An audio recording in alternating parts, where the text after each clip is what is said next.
Good day, people. This is JD. I got a question for you, all of you.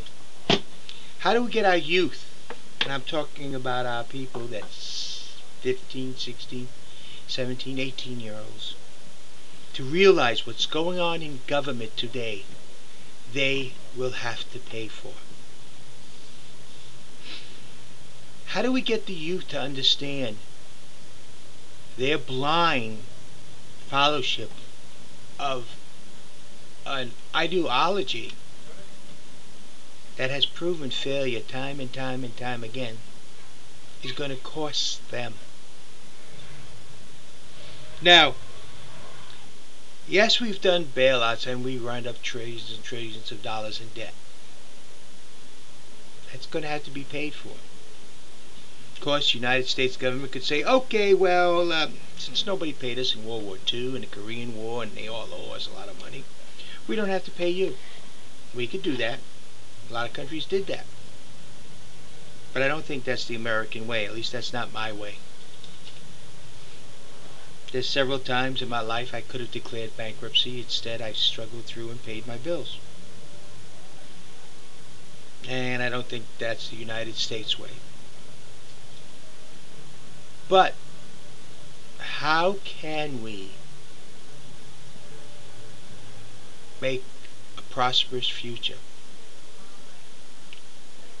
Well, we can. But how can we get the youth to understand that?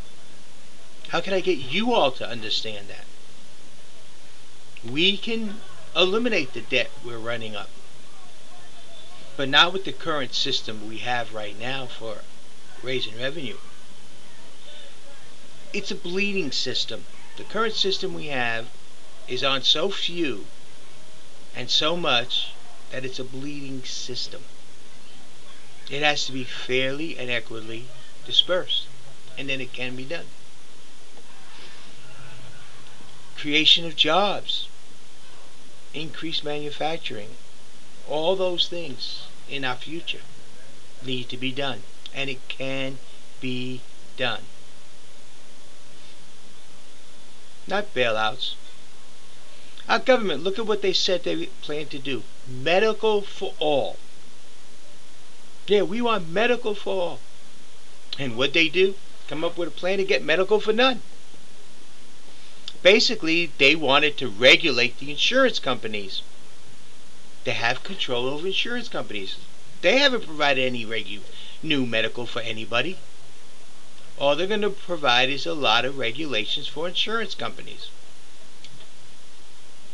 Is that medical for all? No.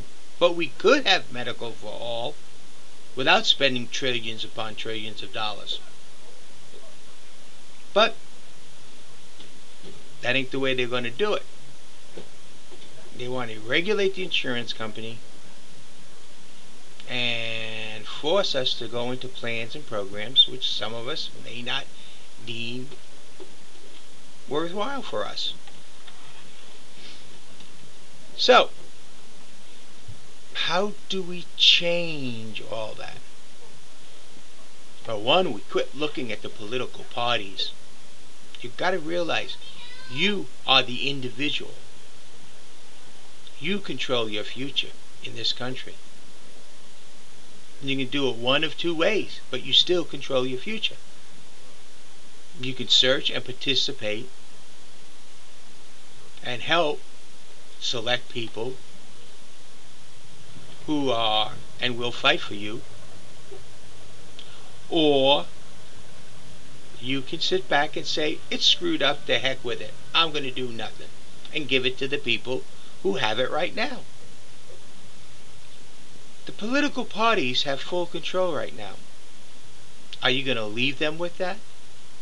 If you follow the political parties, you will. Or if you do nothing, you will. They hope you do nothing, because then they have all the control they need. Just like this insurance regulation bill that they got now. That's not medical for all. The only changes it's going to do is allow the government to go in and tell you what you can and cannot eat, what is healthy for you, what is not healthy for you, what stores you can buy stuff out of, what stores you can't, what restaurants you can eat food from, what restaurants you can't. That type of stuff.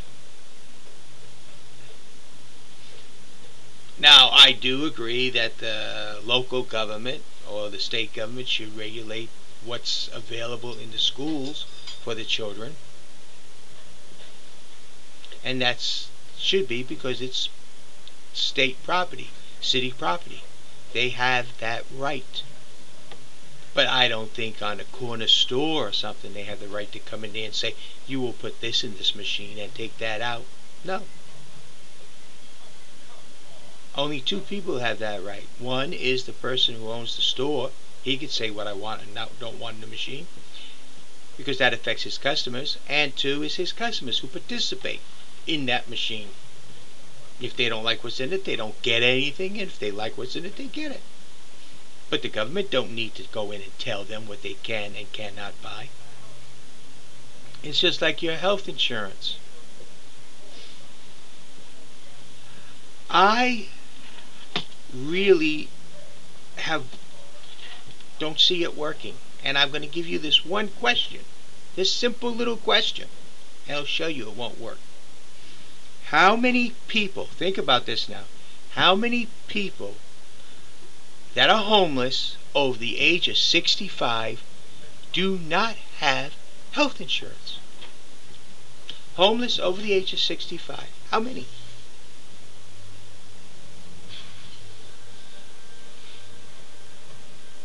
A lot?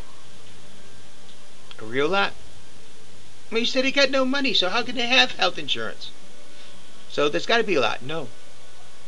There's actually none. Every single person in this country over the age of 65 has health insurance. Then why don't they participate? Because they've got to go and sign up and fill out all the paperwork and regulations, like in this insurance reform bill, Medical for All. If they can't do it when it's available, what makes you think they're going to be able to do it under another program's name? I don't think so. So it's not going to work. Again, another big flop. So, what is this video about, basically? You all have to decide what you want for the future and what path you want to take. And can we get out from this monstrous, debt-ridden government in Washington, D.C.? Yes. Can we salvage the United States when they're done in this next 3 years that are remaining? Yes. Is there a way to pay off this debt without bankrupting every household in this country? Yes. And yes, there are people like myself who know how to do it. Is the present system capable of doing it? No. Is the present way of gathering revenue presently, as it does now, capable of getting us out? No. Then why do I say yes when I say the present can't do it? The present people in government cannot do it because they belong to the political party and they sell themselves out for money. I won't do that. And we can do it. But to do it, we must do it fair and equitable. And that is how we will get out from under this financial monstrosity that they are creating, and as we now label the government debt. It can be done. It will be done. Listen to my videos. Go to youtube.com. Listen to J.D. Prevost. There's a lot there. You have a nice day. And yes, we can, and yes, we will. But we must do it together. You and me is the only way we can do it. Otherwise, as long as they keep us split, the political parties and the lobbyists, will always win. Thank you.